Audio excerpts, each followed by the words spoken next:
Anunció con bombos y platillos el presidente de Estados Unidos, Donald Trump, que denominó Liberation Day y que básicamente consiste en la aplicación de nuevas medidas arancelarias, un alza en las tarifas.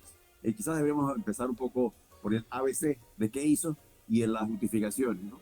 Para ahí pasar un poco a discutir con respecto de la justificación o no de las medidas que se han adoptado y cuáles pudieran ser las implicaciones, tanto para Estados Unidos, tanto para la economía global y en algunas medidas también para Panamá, indudablemente, ¿no? Aunque todavía son elementos de mucha incertidumbre por la complejidad y naturaleza de las medidas que se están adoptando y que a todas luces constituye de lo que se puede definir como un ongoing process, un proceso evolutivo. Así que es muy difícil por el momento. Está con nosotros en Mirador Económico, el economista Horacio Estriví. ¿Cómo estás, Horacio? Bienvenido, buen día. Muy buenos días, contento de estar acá con algunas innovaciones tecnológicas, por lo Hombre, menos para nuestro Horacio, programa. Estamos en video ves que y está así vamos funcionando, ¿no? a estar a partir de hoy. Ves que está funcionando, ¿no? Como no, claro que sí. No, no, no, la Bueno, diferencia. Has hecho feliz a Diego, para que sepas. qué bueno. Saludos, Diego. Mira, hoy nos acompaña Javier, a quien le mandamos un cordial saludo y un deseo de Hombre, mejoría en su saludos. salud, ¿no? Saludos, sí, ha estado en quebranto de salud desde ayer, que tampoco se pudo hacer el tema de las películas, pero digo, hay tema para hablar casi todo el tiempo que tenemos, Horacio. Yo creo que se impone hablar de el famoso Día de la Liberación, las aranceles que le ha puesto a todo el mundo la guerra comercial de Estados Unidos contra el mundo, incluyendo islas Claro que sí, deshabitadas. claro que sí. ¿Qué, Pero qué, qué en significa todo temas, esto? antes de entrar en contenido, con Guillermo, quizás sería bueno mencionarle a nuestros oyentes que a partir de la próxima semana vamos a estar haciendo un importante cambio de horario en este espacio, ¿no? Eso es importante. Y Mirador te voy a Económico decir, va a te estar voy a decir los jueves. esa. Claro, va a estar los jueves a las 7 en punto de la mañana. Bueno, 7:05, pues 7:05 de la mañana, 7:05 de la mañana, van a estar con nosotros todos los jueves. Mirador Económico y por supuesto lo van a poder volver a ver en Radio Ancon en YouTube. Así que ya saben, todos Efectivamente. los jueves Horacio Estriví va a estar con nosotros en Mirador Económico. Mirador Económico pasa a los jueves a las 7 de la mañana. Ahí lo vamos a repetir al Así final, es. don Horacio. Así que comencemos el día de hoy entonces. Bueno, entremos en materia. Y aquí el hecho noticioso es efectivamente el colapso que ha generado en los mercados internacionales la medida que anunció con bombos y platillos el presidente de Estados Unidos, Donald Trump, que denominó Liberation Day y que básicamente consiste en la aplicación de nuevas medidas arancelarias, un alza en las tarifas. Quizás deberíamos empezar un poco por el ABC de qué hizo y en las justificaciones, ¿no? Para ahí pasar un poco a discutir con respecto de la justificación o no de las medidas que se han adoptado y cuáles pudieran ser las implicaciones, tanto para Estados Unidos, tanto para la economía global y en algunas medidas también para Panamá, indudablemente, ¿no? Aunque todavía son elementos de mucha incertidumbre por la complejidad y naturaleza de las medidas que se están adoptando y que a todas luces constituye de lo que se puede definir como un ongoing process, un proceso evolutivo. Así que es muy difícil por el momento pronosticar a ciencia cierta cuáles son todas las implicaciones que puedan acarrear estas medidas. Lo cierto caso es que efectivamente Donald Trump acaba de anunciar una serie de medidas que básicamente son consistentes con muchas de las promesas que hizo en campaña y que tienden a elevar los aranceles. En este caso, la medida básicamente es una aplicación de un 10% general, estándar, tabula rasa, universal, para todos los países o todas las mercancías que provienen, eh, todas las importaciones, es el término correcto, todas las importaciones de Estados Unidos pagarían cuando menos un 10%, con algunas excepciones. ¿En qué sentido? Bueno, en el sentido de que, por ejemplo, los autos pagarían 25%, ¿no? Igual que sus piezas. Por otro lado, si bien se le aplicaría un 10% a los aranceles, a las importaciones a nivel general, a nivel específico, se ha escogido algunos países para que esa medida sea aún más amplia, más grande. Por ejemplo, a China se le aplicaría un 34% y en forma acumulada esto representaría, porque ya se había adoptado medidas en el caso específico de las exportaciones chinas, se le había subido originalmente un 10%, después un 15%, etcétera. Al final todo suma a, hoy por hoy poco más o menos a un arancel de 70% de los bienes exportados de China hacia los Estados Unidos. Y en el caso específico de otros países de Asia, Japón, Myanmar, Vietnam, Laos, se aplica una medida que se acerca al 45, 46, 47% de alza en las llamadas tarifas de importación ad valorem, que se aplica sobre el valor de la mercancía. Adelante, Guillermo. No, yo lo que te quería preguntar era, primero, despejar a todo el mundo qué es un arancel eh, y de qué se trata, porque parece ser una medida económica, pero es un impuesto, nos afecta. ¿Qué es un arancel? Sí, buena pregunta, y por eso queremos ver este programa como el ABC de las medidas de Trump, ¿no? Y los aranceles básicamente consisten, y te cito un ejemplo práctico. Suponte, importas un reloj de $100, que eso es lo que vale suponte, el reloj exportado de Asia, por ejemplo, vale $80 cuando lo compras en Asia. Cuando lo colocas en el mercado norteamericano, puede costar 100 como consecuencia de los costos relacionados con la logística, con los seguros, con el flete, etcétera. Entonces, ese reloj llega a puerto a un valor de $100. Cuando tú le aplicas un arancel, entonces sería sobre ese valor. Por ende, un arancel de 10% se equivaldría a que el producto va a valer 110. Si le aplicas 20%, va a valer 120. Y si le aplicas un arancel de 50, va a valer 150. ¿A qué responde eso? ¿Cuál es el propósito? Bueno, esto es una medida que se viene aplicando hace años, ¿no? Y con resultados a veces muy cuestionables. Y la medida un poco pretende darle un margen de competencia a la industria nacional para que los relojes que se producen localmente puedan competir en todo caso con los extranjeros. Ese es un poco el racional, la racionalidad que hay detrás de la medida. Ahora bien, más allá de lo que pueda sugerir eso en la teoría, en la práctica, es un poco más complicado los resultados que se producen, ¿no? Al final, lo que pasa es que no es la primera vez que Donald Trump utiliza los aranceles como arma de, de ataque y defensa. Eh, y se espera que Donald Trump las esté utilizando para iniciar negociaciones multilaterales, en este caso una negociación increíble con todo el planeta. Eh, Efectivamente.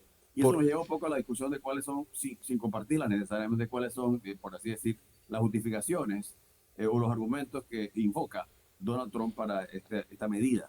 Y una de ellas es, efectivamente, creo que el oyente puede adivinarla, es tratar de restaurar la solidez de la industria nacional en distintos rubros, principalmente en la producción de autos, etcétera, pero no se limita a esto. Él pretendería que esto fuera abarcador y que ayude a muchas industrias a nivel, a nivel de los Estados Unidos. Esa es una de las medidas, ¿no? Y de paso, que no tiene ninguna novedad este argumento, este enfoque.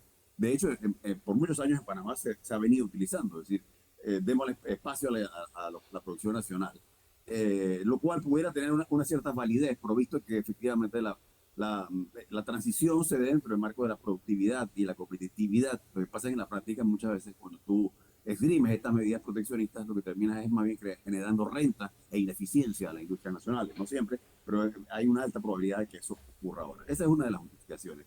La otra es efectivamente parte de una verdad a medias, y es que Estados Unidos está en una situación deficitaria comercial con muchos países, y es lo que Donald Trump, apelando a la emotividad del pueblo norteamericano, llama como que they're ripping us off, nos están robando, y cada dólar en exceso que sale de Estados Unidos en contraposición a lo que se exporta, ese es un dólar, o sea, si el país exporta $1 millón y solamente exporta $500,000, eso es un rip-off de casi $500,000, ¿no? Y eso es digamos, una visión un poco simplista, por cuanto que la realidad es que, y lo cito rápidamente sin caer en tecnicismo, primero ignoras un hecho, y es que, por ejemplo, en el caso de Panamá no exporta muchos bienes, pero sí exporta servicios. Y por ende, eso debería contabilizarse en esa ecuación del supuesto déficit y del supuesto rip-off. Lo segundo es que el déficit comercial es reflejo de otro factor subyacente mucho más complejo, que no tiene nada que ver con comercio, y es el hecho de que un país, sus consumidores no ahorran e incurren en un consumo que supera su ahorro, lo que quiere decir que se desbordan comprando cosas de afuera. Tercero, tiene que ver un poco también finalmente con el tema de qué tan competitivo es un país o no. Son factores que prevalecen. Y lo otro es que, desde el punto de vista del comercio internacional, y ahora nos alejamos un poco de la teoría simplista y un poco periclitada del proteccionismo, y nos vamos a una un poco más moderna que algunos califican como neoliberalismo, básicamente esgrimida por David Ricardo y Adam Smith en su momento, que sostiene que básicamente los países deben concentrarse en producir aquellos bienes donde tienen ventaja competitiva.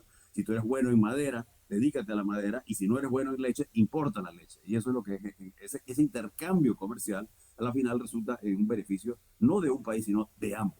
Entonces, eso es un poco, son un poco algunos de los fundamentos, y no es el único. Hay otro un poco más rebuscado, más jalado de los cabellos, y es el del argumento de la seguridad nacional, ¿no? Que en este caso ha tenido que ser invocado por Donald Trump, porque hay una ley, yo creo que es la sección 232, si la memoria no me desasiste, que sostiene básicamente, de acuerdo a la normativa norteamericana, que esto le da poderes a la ejecutiva para poder adoptar las medidas que en efecto se han adoptado. Entonces Donald Trump ha recurrido un poco a este argumento, que también es falaz a todas luces, ¿no? Y puedo detallar el porqué, pero adelante, Guillermo.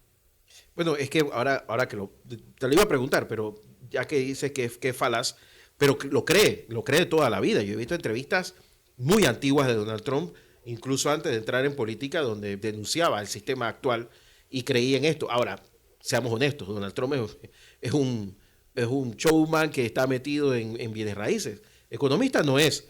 Así que él debe tener un equipo de economistas que le deben estar diciendo, sí, sí, Donald, es por aquí. ¿Ese grupo de Sí, economistas a qué escuela representa?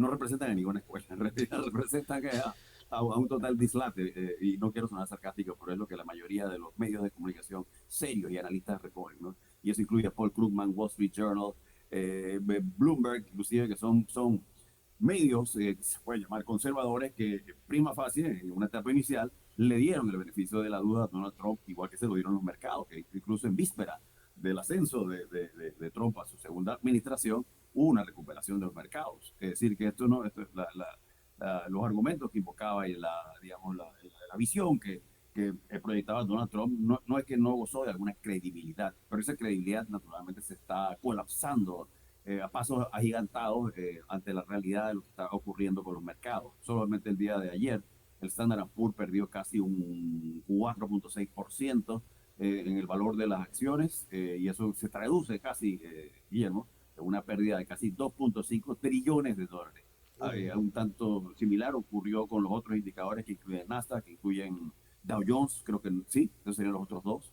Y sobre todo ha tenido una afectación no, generalizada, pero también en particular en las industrias automovilísticas, como es de suponer, ¿no? Así que eso es poco más o menos el impacto que ha tenido inicial. E inclusive algunos analistas sostienen que si hay algo a lo cual es sensible Donald Trump es a la huida del dinero y a cómo se evolucionan los mercados. Algunos están apostando a que Donald Trump va a levantar esta medida pronto. Mi apuesta es que no, mi apuesta es que se va a mantener por un tiempo, indistintamente de las consecuencias que eso pudiera acarrear o no.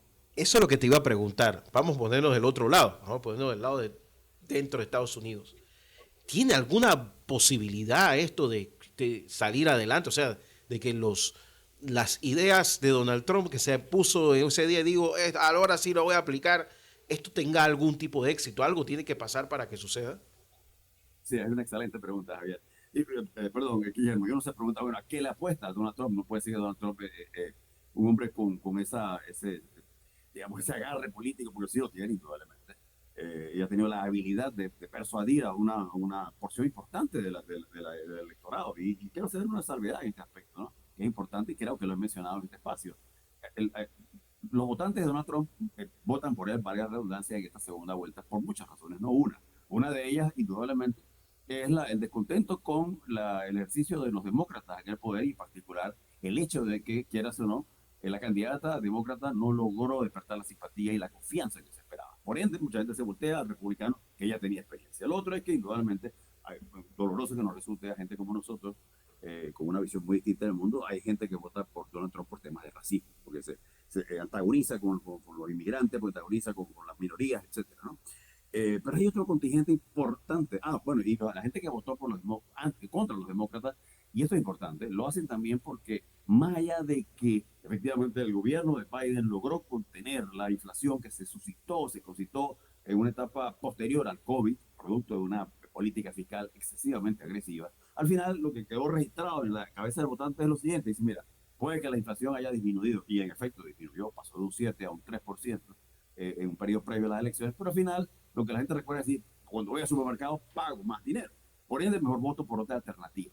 ¿Por qué hago todos estos señalamientos? Ya verás, en última instancia hay muchísima gente que vota por Donald Trump, inspirado por un hecho, y es que es el calor, esa mentalidad de Make America Great Again, no solamente en términos de raciales y en términos de la supremacía blanca, sino también en términos de la supremacía económica, y ahí es donde se montan en el vagón a votar muchos, incluso minorías, latinos, personas, en fin, de toda la etnia, ¿no? ¿Por qué digo que esto es importante? Porque al final esto mismo es lo que puede hacer que, así como subió Donald Trump, baje de nuevo, ¿no?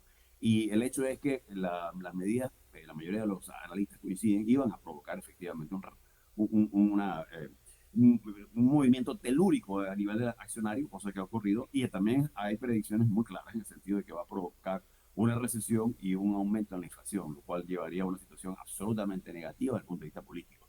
Más allá del hecho de que definitivamente Donald Trump tiene un control absoluto dentro del Partido Republicano, dentro de la Cámara del Senado, dentro de la Cámara eh, de Diputados, más allá de eso, el costo político de que puede acarrear esto para Donald Trump es tremendamente peligroso.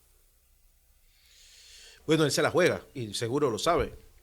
Además, No, yo escuchaba a la jefa de la Casa Blanca decir en una entrevista este fin de semana que ellos saben que tienen 18 meses. O sea, cuando entraron, que tenían 18 meses para llevar adelante su agenda. Que lo están haciendo como sí, si se fuera a acabar el mundo y se nota. Eh, yo, la, la, mi único comentario de eso, Guillermo, es coincido contigo. El hombre se fue al casino a jugarse hasta los calzoncillos. Lo malo es que se ha llevado al pueblo entero de Estados Unidos. Yo no quería ir al casino porque tú me estás llevando, obligado. Yo no quiero ser parte de tu campo político. por eso te digo que es que tiene que haber algo de lo que él se esté agarrando para creer Sí, que sí, él va a tener sí, éxito, porque seguro sí, que no lo hace porque sí, quiere sí, destruirlo sí. todo. Efectivamente, y ajá, muy buen punto, y no lo terminé de responder porque me desvías por otro lado. Déjame responder, excelente pregunta. Fíjate, yo creo que él está apostando a dos cosas. Lo que pasa es que a veces ya a estas alturas no queda claro que sea eso o no. Es difícil porque Donald Trump un día se para y dice una cosa, otro día dice otra, otro día se para uno de sus asesores cercanos y dice otra distinta. ¿A qué le está apostando Donald Trump? Varias cosas. Primero que nada, Guillermo, él está apostando a que otras medidas paralelas pueden constituir un paliativo, aliviar la crisis que él se esperaba que iba a ocurrir, porque lo anunció, dice, va a haber sacrificios, va a haber situaciones de disrupción temporales, son temporales y luego América va a ser grande de nuevo. Pero por favor, tengan paciencia. Bueno, él ya esperaba eso. ¿Cómo pensaría él o cómo piensa intentar resolver esa hondonada en la que ha caído la economía? Bueno, por dos vías. Primero que nada, por la vía principalmente de una desregulación de la economía, sobre todo a nivel del sector bancario, y permitir un poco más de flexibilidad en cuanto al otorgamiento de créditos, al funcionamiento. Exacto, igual ocurre con el mercado, el moderno mercado incipiente y muy avanzado de las criptomonedas, etcétera. Él apuesta a eso, es decir, si yo desregulo ese mercado, se va a traducir en un motor que va a ayudarme a recuperar el lío en el que me ha metido. La segunda apuesta, y esta no está muy clara, porque esta vez pareciera válida, o a veces pareciera no ser tan válida, y es el hecho de que efectivamente quizás los socios al ver ya la decisión, el feita cumplir, el hecho cumplido de que efectivamente ya se adoptan medidas arancelarias, los socios van a correr, van a decir, mentira, mentira, señor Trump tiene toda la razón, ya no voy a mandar drogas a su país, ya no voy a mandar más inmigrantes, voy a bajar todos los aranceles que usted me pida y se acabó, disculpe el malentendido. Pero eso no es lo que está ocurriendo en la práctica, Guillermo. Lo que está ocurriendo en la práctica es muy lo contrario. La gente si tú vienes y me agredas a mí con una piedra, lo más probable es que yo voy a tener que buscar un palo, Guillermo, para responderte, aunque yo no soy un tipo violento. Pero esa es la realidad de esta guerra comercial, ¿no? Entonces, eso probablemente son las dos cosas a las que se está enfrentando Donald Trump, que no son necesariamente las que él esperaba. Y yo lo único que tendría que decir desde una perspectiva un poco más crítica, más racional, si se quiere, es que si tu intención era que tú me bajaras los aranceles, hombre, yo creo que debió acudir a otro mecanismo un poco más diplomático. ¿Por qué? Porque más allá de que se logre eso ahora y de que los países a los que les se ha aplicado un alza arancelaria pudieran efectivamente ahora responder y decir, hombre, tiene razón, señor Trump, vamos a resolver ese tema, déjeme bajarle los aranceles a usted y déjeme ver qué otra cosa le ayudo, ya se habrían incurrido en costos que son irreversibles, tanto económicos, financieros, como naturalmente diplomáticos y políticos.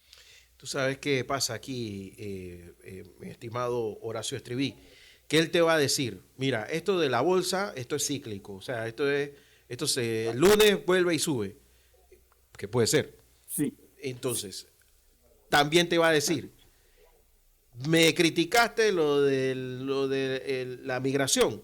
Ahí están los resultados. Bueno, ayer el presidente de Panamá dijo que habían pasado solo 9 personas por Darién en este mes. O sea, él te va a sacar. Mira, yo acabo de. Tú me dijiste que no, y aquí está. Ahora sí, tienes que esperar porque esto va a funcionar. O sea, lo que te quiero decir es que hay una avalancha de críticas en todo el mundo contra Donald Trump, pero no sé si tenemos que dejar reposar un poco, ver qué es lo que está pasando, porque de repente pasó lo mismo con los migrantes. No, se volvió loco, no sé qué, pero hay un resultado. Y dentro de Estados sí. Unidos, quizás afuera es un desastre, pero dentro de Estados Unidos el 80% está contento con que Donald Trump haya limpiado las calles de lo que ellos le llaman los migrantes indeseables. Sí. Bueno, creo que tú mismo lo decías, ¿no? Apenas está en una etapa incipiente y la verdad es que, visto en retrospectiva, hasta ahora no veo un movimiento muy efectivo en cuanto realmente, que sí recibe, digamos, una gran atención de la opinión pública, que tiene un gran impacto efectista. La medida sí, de sacar a los migrantes, sobre todo como lo ha hecho, sí, que le estaba acarreando consecuencias también. Hay una, digamos, un resquebrajamiento en el Estado de Derecho de Estados Unidos, al punto que ha colocado al Ejecutivo, liderizado por Donald Trump, en una situación de fricción con la rama ejecutiva, una cosa sin precedentes y que se calcula que sí puede tener consecuencias políticas también devastadoras para Donald Trump. Pero más allá de eso, el hecho es que efectivamente, Guillermo, pareciera simple la visión de que, bueno, se empieza a recuperar el mercado, pero en economía las cosas funcionan y creo que lo hemos señalado en varias oportunidades en este mismo espacio. La economía es como un barco que va siguiendo un curso y en el momento que tú cambias ese curso no es fácil volver al curso original. ¿A qué me refiero?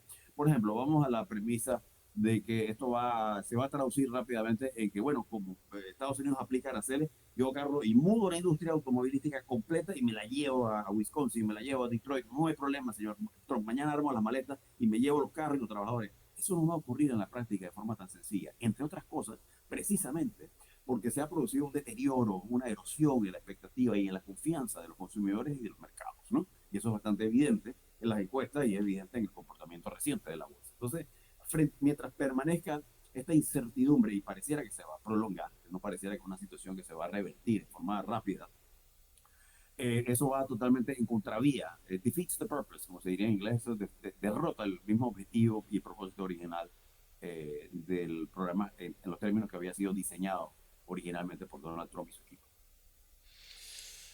Es interesante. Ahora ya la última pregunta para llevarte al final. ¿Tiene Panamá que alzar el teléfono y llamar? Señor Trump, hablemos. ¿Estamos en esas? Sí y no, yo diría que eso aplica un poco, Guillermo, quizás a otros temas, sobre todo el tema del canal, ya ampliamente eh, debatido en este espacio, pero creo que en materia comercial no, y aquí tengo que ser muy ecléctico, ¿no? O muy conservador. Yo diría que este es un tema de que atañe a Panamá de forma bastante indirecta. Primero que nada, no hay suficiente información todavía para entender cuál es la posición de Donald Trump respecto del tratado que mantiene con algunos países pequeños. Con respecto a México y Canadá, se entiende un poco, por irónico que parezca, él al final suavizó un poco su posición y estableció algunas excepciones de que en la medida en que México y Canadá cumplan con el Tratado de Promoción Comercial suscrito entre esos tres países, llamado NAFTA, si no me equivoco, bueno, allí sí hay margen de negociación, ¿no? El caso específico de otros países, todavía no queda muy clara cuál es la postura de Estados Unidos y por ende es difícil señalar que Panamá debe adoptar tal o cual posición, ¿no?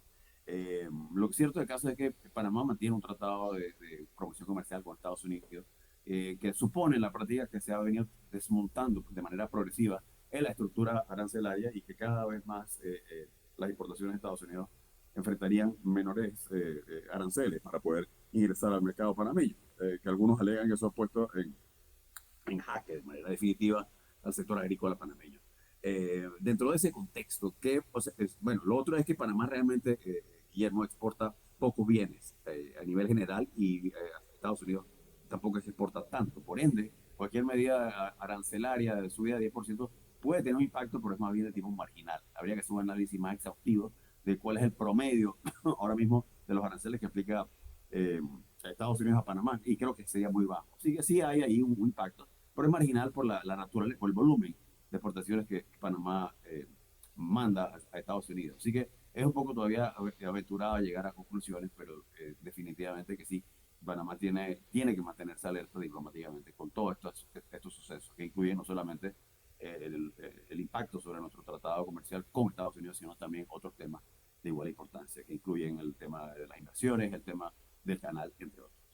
Brillante, Horacio. Horacio Estribí, economista. Vamos a recordarle a todos los que nos escuchan y nos ven eventualmente en cualquier momento del día o de la noche en YouTube. Horacio Estribí, Mirador Económico, gracias, va a estar todos los jueves desde las 7 de la mañana aquí en Radio Ancon a partir de la próxima semana. Así que no se lo pierdan, además de que van a poder verlo porque ya hicimos los ajustes tecnológicos. Se escucha perfecto, Horacio, para que sepa. Funcionó el experimento. Gracias. Así que bueno, nada, nos hablamos la otra semana, el próximo jueves. La próxima semana. Jueves a las 7 de la mañana. 7 de la mañana. Mirador Económico. Así mismo es. Horacio Estribí con nosotros, aquí en la mañana Ancon, por Radio Ancon. Vamos a la pausa y regresamos en los 92.1 FM y radioancon.com.